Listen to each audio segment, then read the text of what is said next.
안녕하세요.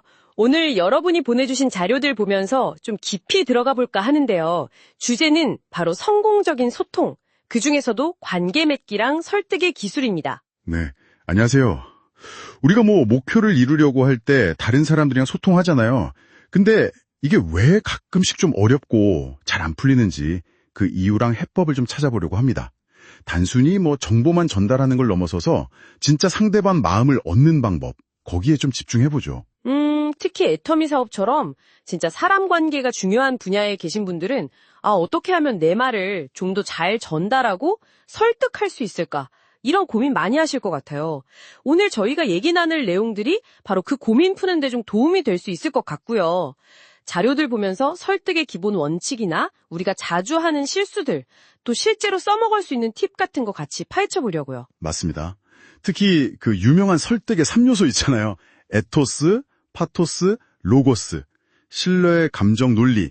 이게 실제 대화에서 어떻게 돌아가는지, 그리고 왜 많은 사람들이 효과가 제일 적은 그 논리에만 자꾸 매달리는지, 그런 거 살펴보면 진짜 흥미로울 겁니다. 이 원리만 제대로 알아도 소통이 확 달라질 수 있거든요. 그 자료들을 보니까요, 애터미 사업에서 많은 분들이 좀 힘들어하는 포인트 중 하나가 실행력 부족이래요. 근데 그 근본 원인을 이렇게 파고 들어가 보면 결국 소통이나 세일즈에 대한 막연한 어려움, 그거랑 연결되더라고요. 네, 그렇죠. 특히 첫 직급인 판매사 되려면 소비자로 만들어야 하잖아요. 이게 결국 관계 맺고 가치를 전달하는 건데, 근데 막상 현장에서는 열정, 이것만 강조되고 구체적으로 어떻게 하라는 건지 배우기 어렵다. 이런 지적이 있었어요. 예, 맞아요. 다른 직접 판매나 보험회사 같은 데는 진짜 체계적으로 교육도 하고 롤플레잉도 하고 그러는데 애터미 환경에서는 상대적으로 어떻게 관계 만들지, 마음을 어떻게 얻지, 이런 구체적인 가이드나 연습이 좀 부족하다는 목소리가 있었어요.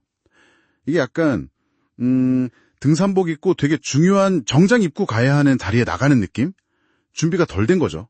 좋은 제품은 있는데 이걸 어떻게 잘 전달할지 그 소통 기술이 좀 부족한 상황인 거예요. 그렇군요. 그럼 이런 현실적인 어려움, 그러니까 준비가 좀 부족하다는 문제를 풀려면 첫 단추는 어디서부터 꿰어야 할까요? 자료에서는 설득의 본질, 그러니까 인간관계의 기본 원리를 이해하는 것부터 시작하라고 하는 것 같아요. 네, 바로 그겁니다. 고대 철학자 아리스토텔레스가 말한 설득의 3요소. 에토스, 파토스, 로고스. 근데 진짜 재밌는 건 그 비율이에요. 상대방을 설득할 때 신뢰, 즉 에토스가 차지하는 비중이 무려 60%. 감정적 공감, 파토스가 30%. 근데 논리, 로고스는 겨우 10%밖에 안 된다는 거예요. 10%요? 와. 네. 이게 그냥 숫자가 아니라 우리가 어떻게 결정하는지를 보여주는 지도 같은 거예요. 감정적인 연결이나 신뢰가 먼저 생기지 않으면 아무리 논리가 완벽해도 사람들이 마음을 잘 안 열어요. 와, 그 비율만 들어도 되게 충격적인데요. 60%가 신뢰라니. 근데 사실 처음 만난 사람한테 바로 신뢰를 주기가 요즘 같은 시대는 더 어렵잖아요. 경계심도 많고. 그렇죠. 그럼 이 에토스는 어떻게 쌓고 또 30%나 되는 그 감정적 공감? 파토스는 어떻게 끌어낼 수 있을까요? 이 부분을 되게 잘 보여주는 실험 이야기가 자료에 있었죠. 네, 그 세계적인 바이올리니스트 조슈아 벨 실험 이야기요.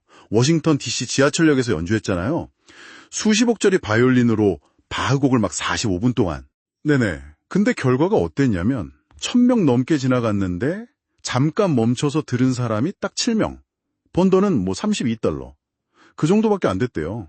맙소사. 며칠 전에는 같은 연주로 콘서트홀 전석 매진이었는데 말이죠. 바로 그게 에토스랑 파토스가 얼마나 중요한지 딱 보여주는 거죠. 지하철이라는 그 장소, 맥락 있잖아요. 그리고 평범한 옷차림. 이게 사람들한테 저 사람 대단한 연주가일 거야. 이런 신뢰, 에토스를 못 준 거예요. 게다가 아침 출근길 바쁜 사람들 감정 상태 파토스는 음악 감상할 여유가 없었고요.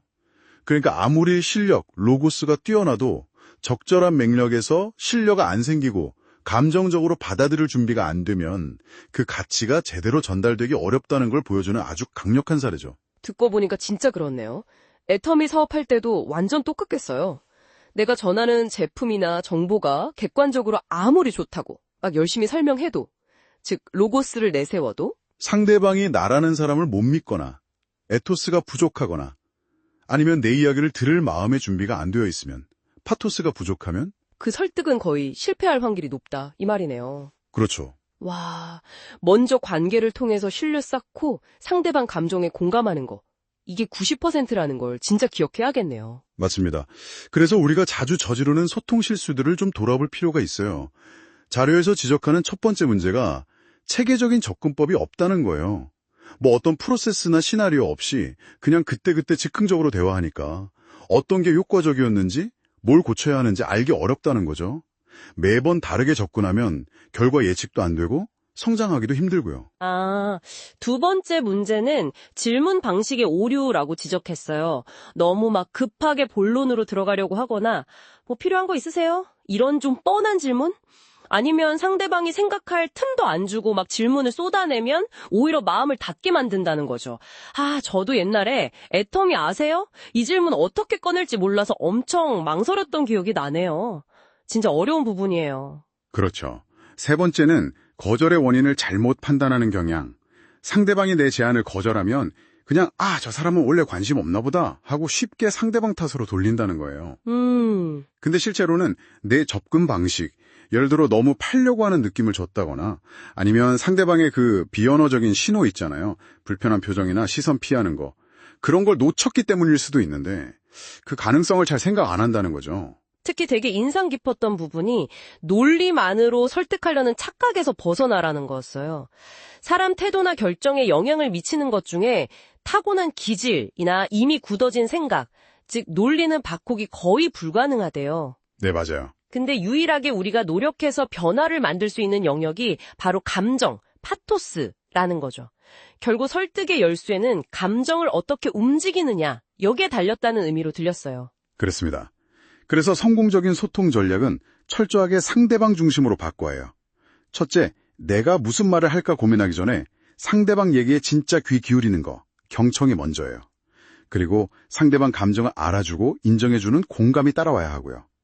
예를 들어 상대방이 요즘 너무 피곤해요 이러면 아이고 많이 피곤하시군요. 이렇게 그 말을 반복하면서 감정을 읽어주는 거 있잖아요. 앵무새 화법 같은 거. 이런 간단한 기술만 써도 상대방은 나를 존중해주네, 이해해주네 하고 느낀다는 거죠. 상대방보다 말을 더 많이 했다. 그러면 그 소통은 좀 실패했을 가능성이 높아요. 그렇군요. 내가 더 많이 들었어야 하는 거네요. 그렇죠. 둘째는 아까 말한 에토스, 파토스, 로고스. 그 황금 비율 있잖아요. 60, 30, 10. 이 균형을 의식적으로 맞추려고 노력해야 돼요. 듣는 거랑 말하는 비율도 중요하고요. 제품 설명이나 사업 소개 같은 논리적인 부분은 전체 대화의 맨 마지막 10% 정도다. 이렇게 생각하고 나머지 90%는 관계 쌓고 상대방 마음 얻는 데 집중하는 거죠. 90%를 관계 맺는 데 쓰는 거군요. 네. 그리고 세 번째는 효과적인 질문으로 대화를 이끌어가는 기술이에요. 그냥 정보를 막 주는 게 아니라 질문을 통해서 상대방 스스로 내가 이게 필요하구나, 이런 문제가 있네 하고 깨닫게 돕는 거죠. 질문으로요? 네. 이때 그 FORM 기법이라는 걸 써볼 수 있어요.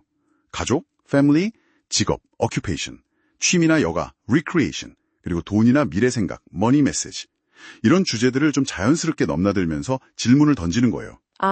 FORM? 예를 들어 여가, recreation에 대해 물을 때 그냥 주말에 뭐 하세요? 이게 아니라 요즘 스트레스는 주로 어떻게 푸세요? 같이 상대방 감정이나 상황이랑 연결된 질문을 던져보는 거죠. 여기서 얻은 답이 그 사람의 진짜 필요나 고민으로 이어질 수 있거든요. 그러니까 내가 무슨 말을 할까가 아니라 무슨 질문을 해서 상대방을 이해할까, 이걸 고민해야 돼요. 네 번째는 대화의 초점을 가격이 아니라 가치에 맞추는 거였어요.